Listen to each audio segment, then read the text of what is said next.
Bonjour à tous. Alors aujourd'hui dans cette vidéo, je vais me focaliser sur un exercice académique particulier que nous connaissons depuis plus d'une décennie et que nous avons la chance d'honorer pour nos clients depuis plus d'une décennie, c'est le mémoire d'expertise comptable. Et je vais me focaliser aujourd'hui sur un aspect de cette épreuve qui est on va dire l'évaluation qui vous est donnée par le SIEC. Donc le SIEC qui est l'organisme, l'institution nationale qui valide ou invalide effectivement, qui ne valide pas votre mémoire d'expertise comptable, qui vous note et si vous avez la moyenne, pourvu que vous ayez également la moyenne aux autres épreuves déterminantes, mais qui vous délivre le diplôme d'expert comptable. Donc, étant donné que ça fait plus d'une décennie qu'on intervient sur ce type de mémoire, voilà, on a un petit peu de recul, on a de l'expérience à la matière. Et j'ai effectivement la volonté aujourd'hui de vous partager notre ressenti, notre expérience sur l'évaluation et sur les retours du SIEC. Alors, tout d'abord, le mémoire d'expertise comptable, c'est vraiment un exercice extrêmement exigeant. Chaque session, nous intervenons sur de nombreux mémoires d'expertise comptable. On a donc l'honneur d'aider de nombreux clients et on est familiarisé avec le niveau d'exigence de cet exercice qui est, à mon sens, un des plus importants en France au niveau académique sur un mémoire. Le mémoire de DEC, mémoire d'expertise comptable, qui est le mémoire que vous êtes autorisé à rédiger après avoir validé une notice d'agrément, devrait plutôt s'appeler une thèse de doctorat d'expertise comptable, puisque vous êtes sur un niveau d'exigence qui est plutôt celui d'une thèse de doctorat. Donc l'appellation est un petit peu trompeuse et c'est un mémoire pour lequel le SIEC fait tout pour valoriser l'épreuve, c'est-à-dire qu'il est extrêmement exigeant sur le plan de la forme du fond. Votre mémoire est lue en détail et on va vraiment chercher la petite bête, on va vraiment chercher on va pas vous faire de cadeau au niveau de l'évaluation. Donc, il va falloir vraiment déposer un écrit qui soit le plus solide possible. Donc ça, déjà, c'est pour vous responsabiliser par rapport à la nature et au niveau d'exigence de l'épreuve qui fait qu'il est, à mon sens, et sans aucun conflit d'intérêt, stratégique de se faire aider, que ce soit par un coach, que ce soit par un rédacteur spécialisé qui est familiarisé avec l'épreuve et qui connaît effectivement le niveau d'exigence et qui sait ce qui est valorisé, qui est familiarisé avec les erreurs à éviter, parce que ça va vous faire gagner du temps et parce que si vous commettez ces erreurs, étant donné que c'est la première fois que vous êtes amené à rédiger un mémoire d'expertise comptable, vous n'avez pas l'expérience en la matière et c'est un mémoire dans lequel vous êtes livré à vous-même, sauf si vous faites appel à un coach, et pour lequel les processus d'examen sont extrêmement longs. C'est 2 sessions annuelles, il faut passer par une notice, c'est extrêmement chronophage. Donc, on fait appel à des spécialistes. C'est ce que nous recommandons sans conflit d'intérêt. Autant pour d'autres types de mémoire, ça me paraît moins indispensable, mais sur le DEC, le niveau d'exigence est tel qu'on ne peut pas se lancer dans le processus de manière isolée, de manière unilatérale, sans se faire aider, sans avoir un deuxième point de vue. Donc, au moins faire appel à un coach, idéalement examinateur au SIEC, et qui lui confère une forme de légitimité. Mais voilà, de se faire aider, de faire des synergies, d'avoir plusieurs points de vue, ça me paraît vraiment essentiel.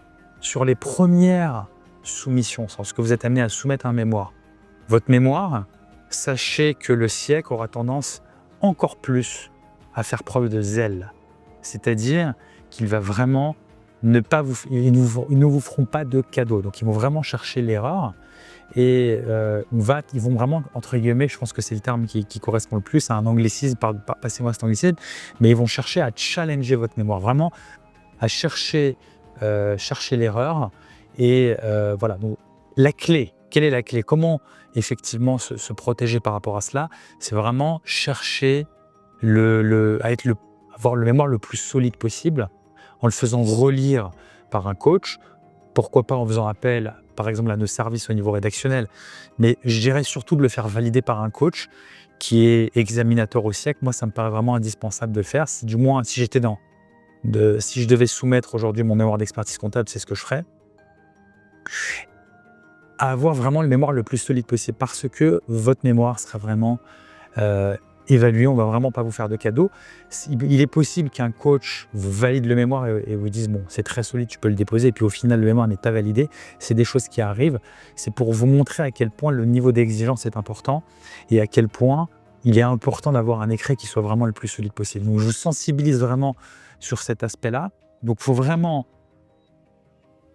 effectivement multiplier les points de vue, faire en sorte que vous arriviez le mieux armé possible déjà à la soutenance, mais également à l'écrit, à travers un écrit qui soit vraiment le plus solide possible.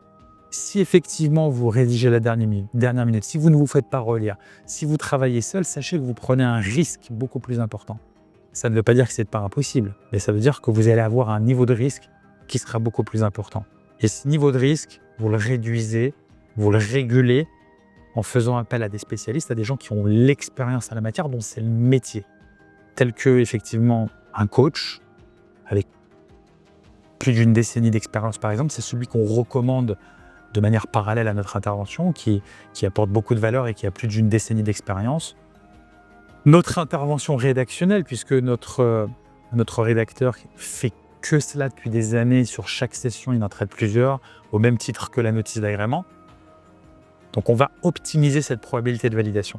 Donc voilà, le message essentiel que je souhaite passer dans cette vidéo, c'est sachez que le SIEC fait du zèle, qu'on ne va pas vous faire de cadeaux, qu'il faut vraiment arriver le mieux armé possible. Vous n'avez pas le droit à l'erreur. Si vous ne voulez pas prendre un risque sur une nouvelle session, sur un mémoire qui n'aura pas la moyenne, sur le fait de devoir repasser tout le processus à travers une nouvelle validation de notice, la clé, c'est vraiment de mettre toutes les chances de votre côté en faisant appel à des spécialistes, en ayant des retours des deux personnes qui ont l'expérience en la matière et qui ont la connaissance pour vous permettre de réussir. Ça ne veut pas dire qu'il y aura une certitude, mais ça veut dire que vous aurez une probabilité importante de validation. En général, si votre mémoire est très solide, et même s'il fait l'objet d'un refus lors de la première soumission, en règle générale, il fait l'objet d'une validation à la deuxième soumission, du moins sur la base des retours empiriques qu'on peut avoir sur le terrain. Ce qu'on voit, c'est cela. Donc voilà, j'espère que cette vidéo vous apportera des éclairages intéressants sur le mémoire d'expertise comptable. Si vous êtes dans cette situation où vous êtes confronté aux zèle du SIEC, un examinateur qui fait des retours parfois disproportionnés ou trop exigeants, sachez que nous pouvons vous aider au niveau rédactionnel. Nous avons un rédacteur qui est excellent, qui apporte une plume à très forte valeur ajoutée. On ne pourrait pas le concevoir différemment compte tenu du niveau d'exigence du SIEC. Et je vous recommande de faire appel à un coach, quel qu'il soit, pourvu qu'il soit examinateur au SIEC, parce que c'est quelque chose qui vous apportera beaucoup de valeur. C'est un investissement qui, à mon sens, est rentable compte tenu des enjeux, du temps que ça prend et de ce que ça vous apporte après au niveau du diplôme dans l'exercice de vos fonctions. Voilà, je vous souhaite bon courage pour votre mémoire d'expertise comptable.